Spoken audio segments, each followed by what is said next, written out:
Mayong buntag mga ka-farmers. Niyata sa to ang umahan. Niyatang ibisita. Kani siya. Kani siya mga ka-farmers. Gidaro naman nato na siya. Gipatraktor na nato na siya. Bulan naman siguro kapin. May nitabo karon no. Nya. Gamay rin sagbot na nubo. Tungod sa kainit sa panahon.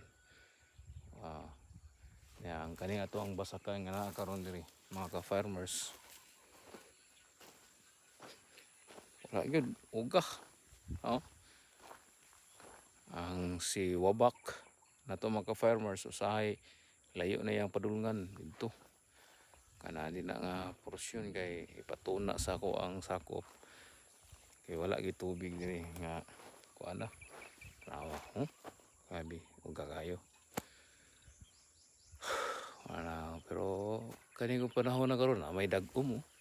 Apo ang ampo kita sa Ginoo gyud nga tagaan ta niya ulan para magkasugo na tag pananom. Itong mga niagi mga katuigan mga ka-farmers. Abril gasugod na ko tanom niya karon kay Mayo nakatapos. Mayo na. Doon lang magtunga-tunga sa Mayo. Pero dili magita ng panahon nga init. No, muulan gyapon gid siya. Dili pud tanang panahon nga muulan napoy kainit gyapon. Ato lang timing lang gyud ta mga ka-farmers sa ato ang pagpanguman nato. So gawiting na ta paabot ta sa ulan no. Duha man ni ka area. Kani isa ka area na ako katong dito sa Pikas. Akong bisitahon gyapon to dito sa Pikas na nga area. No, luwag-luwag po ni siya mga ka-farmers no.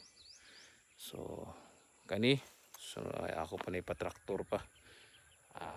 Ipabaliktad pa ni siya sa traktor nato mga ka-farmers kay medyo nag murag na kuha na ni kanang tawag na may gahi-gahi na siya no. Pero paabot yung tag kanang bundak yung nga ulan. Pag bundak sa ulan yun ana niya kanang makasunop siya sa ilalom paabot na sa taong pila ka adlaw ayan ito pa traktor. Or mga farmers so nagtalithi man siya gamay ra talithi ra pud siya. Tanda ko ang kaumahan ako magali ka dili kay init compare to kan. Pero paminaw ko murag nagka-grass fire kana di nga porsyon no. Wala magsaba akong sakop na ako. It's been a while na o pag ari diri kay magapon ko'y mabuhat manggod gapon mga ka-farmers.